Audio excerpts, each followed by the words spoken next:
Hello friends, Manish की बात में आप सबों का एक बार फिर से स्वागत है। पिछला बार मैंने जो म्यूचुअल फंड सही है उसके ऊपर जो वीडियो बनाया था उसमें बहुत सारे लोगों का कमेंट आया कि सर आप स्मॉल कैप बोले हैं लेने के लिए, रिकमेंड करते हैं लेने के लिए जिनका टाइम होराइजन बड़ा है, 20 से 25 साल टाइम पीरियड है जिनको इन्वेस्टमेंट करने का। तो मैं सोचा कि उस पर क्यों नहीं कुछ एक अलग से वीडियो बना दूं कि स्मॉल कैप ही क्यों अच्छा है जिनका टाइम होराइजन बड़ा है। एक्चुअली आप लोग जानते हैं कि करीब करीब 10,000 कंपनियां हमारे शेयर मार्केट में लिस्टेड हैं।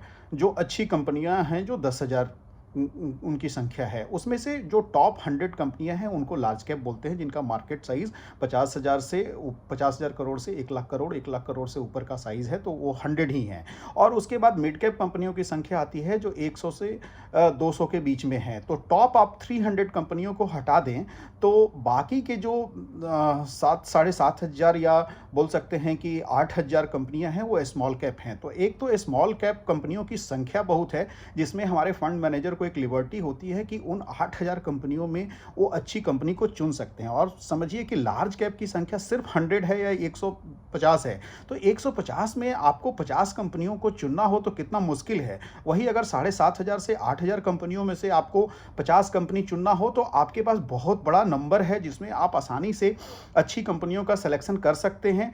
इसलिए उनमें रिटर्न देने की जो पावर होती है वो बहुत ज़्यादा होती है। आप समझते हैं कि स्मॉल कैप और मिड कैप और लार्ज कैप का एवरेज रिटर्न क्या होता है लॉन्ग टर्म में। एक्चुअली लार्ज कैप जो कंपनियां होती हैं, कोई भी हमारा जैसे निफ्टी 50 इंडेक्स ही हो गया जिसमें 50 कंपनियों का, इंडिया की सबसे बड़ी 50 कंपनियों का जो समूह है, सबसे अच्छी कंपनियों का समूह है जिसको निफ्टी 50 बोलते हैं, उसका एवरेज रिटर्न अगर आप देखेंगे तो 14 से 15% का आता है। हमारा इन्फ्लेशन 5 से 6% रहता ही रहता है, तो एक्चुअल जो रिटर्न लार्ज कैप में मिलता है वो 8% का मिलता है। और मिड कैप का जो एवरेज रिटर्न होता है वो 17 से 18% होता है, या 15 से 17% आप बोल सकते हैं कि लॉन्ग टर्म में मिड कैप का रिटर्न देता है। उसमें से आप इन्फ्लेशन घटा लें तो करीब करीब आपको वही 10 से 11% मिड कैप का रिटर्न हुआ। लेकिन लार्ज कैप का जब अगर आप रिटर्न देखेंगे तो उनका रिटर्न होता है करीब करीब 18 से 20% का। स्मॉल कैप का रिटर्न होता है, सॉरी, स्मॉल कैप का जो एवरेज रिटर्न होता है 18 से 20% होता है। उसमें अगर इन्फ्लेशन को आप हटा दीजिए तो आपको 14 से 15% का रिटर्न आपको मिलता ही मिलता है। अब आप एक तरह से समझिए कि अगर आपको 5,000 रुपये की मंथली SIP करते हैं और 15% आपको लार्ज कैप में, आप मान लेते हैं कि एज्यूम करते हैं कि 15% का हमको रिटर्न मिलता है, आपका टाइम होराइजन 25% है, तो आपका रिटर्न कितना बनता है पता है? आपका 5,000 की SIP 25 साल में सिर्फ अगर 15% हम का रिटर्न दे तो आपका कॉर्पस जो बनेगा 1,64,00,000 का बने, 1,64,00,000 का बनेगा।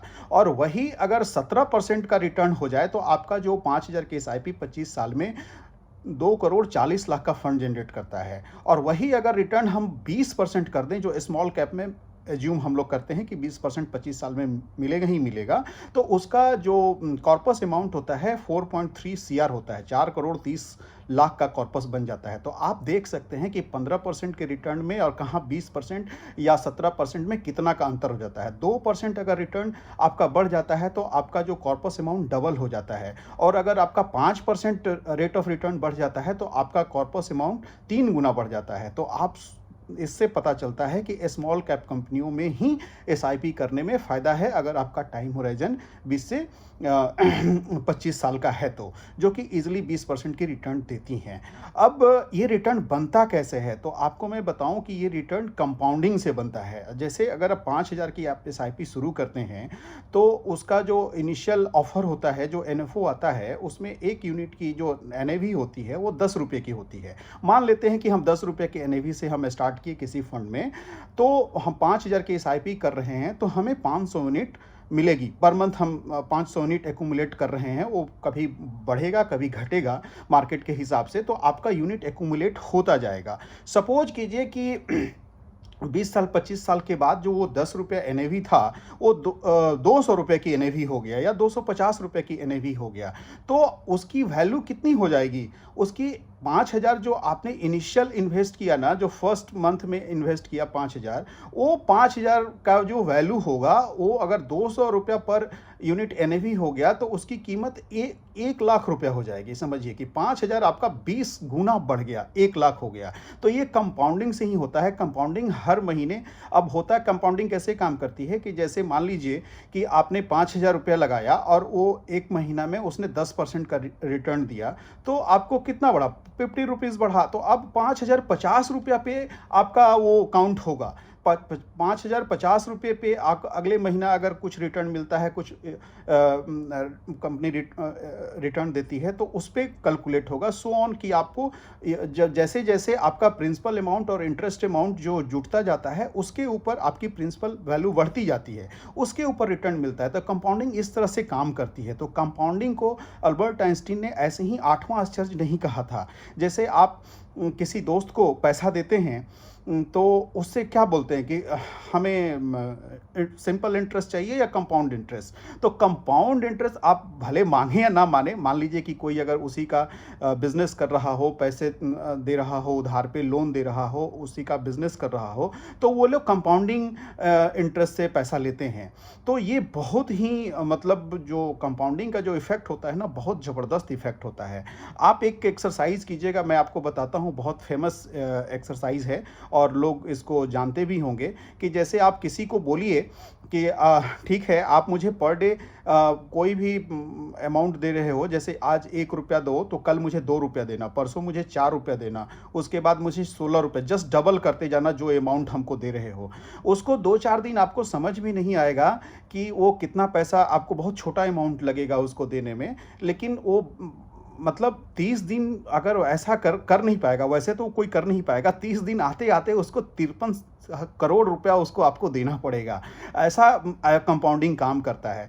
जैसे आपने सुना होगा कि एक राजा थे, उनके दरबार में एक साधु आए और उन्होंने कहा कि सर मुझे कुछ चाहिए। राजा ने कहा कि आपको जो लेना है ले लीजिए, आप जो बोलिए मैं दे देता हूँ। तो उन्होंने कहा कि नहीं सर, मुझे ऐसा नहीं चाहिए, मुझे बस इतना कृपा कीजिए कि मुझे रोज़ चावल का, जैसे आज आप हमें 1 दाना दे रहे हैं तो कल 2 दीजिए, उसके बाद हमें 4 चावल का दाना दीजिए, ऐसे करके मुझे 1 महीना बस उतना डबल करके चावल देते रहिए, मेरा काम हो जाएगा। राजा ने कहा कि ये कौन बड़ी बात है। तो शुरू में तो राजा को समझ भी नहीं आया, लेकिन जैसे जैसे समय बीतते गया, उनके पूरे जो राजकोष खाली होने लगा, टोटल उनकी जमा जो स्टोर था वो खाली होने लगा। तो वो सरेंडर कर गए, उन साधु महात्मा से माफ़ी मांग लिया कि महाराज मैं नहीं कर सकता हूँ। तो ये जो कंपाउंडिंग का जो इफेक्ट होता है ना, वो इफेक्ट आपके अगर जीवन में आ गया, चाहे वो नॉलेज कंपाउंड कर रहा हो या पैसा कंपाउंड कर रहा हो, आपकी स्किल कंपाउंड कर रही हो, तो ये दुर्लभ चीज़ है, बहुत मतलब अमेजिंग चीज़ है। कंपाउंडिंग अगर आपके जीवन में किसी भी चीज़ का हो रहा है तो आप समझिए कि बहुत अच्छा कर रहे हैं अपने जीवन में। तो मुझे लगता है कि मैंने स्मॉल कैप के बारे में आप लोगों को बताया कि क्यों स्मॉल कैप मिड कैप और लार्ज कैप से बेहतर है। और हाँ, मैं एक चीज़ और ऐड करना चाहता हूँ कि बहुत सारे म्यूचुअल फंड लेने की ज़रूरत नहीं है। 1 से 2 म्यूचुअल फंड में ही पैसा लगाएं, क्योंकि आप जब एक म्यूचुअल फंड लेते हैं तो कम से कम 50 से 55 कंपनी उसमें आ जाती है। और कभी भी एक मिथ है कि लोगों को डर लगता है कि मार्केट गिरता है तो स्मॉल कैप का पैसा कम होने लगता है।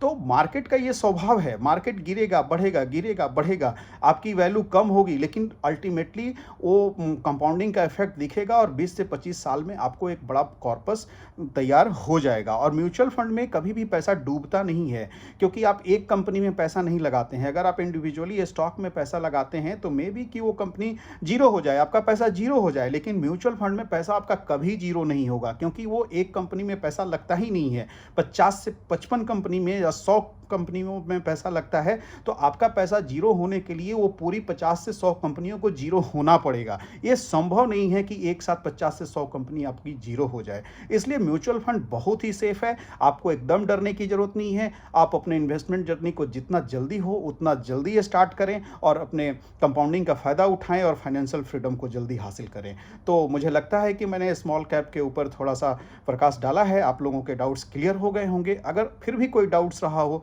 तो मुझे मैसेज करें, कमेंट करें। अगर मेरा वीडियो अच्छा लगे तो लाइक करें, शेयर करें, सब्सक्राइब करें। Thank you very much.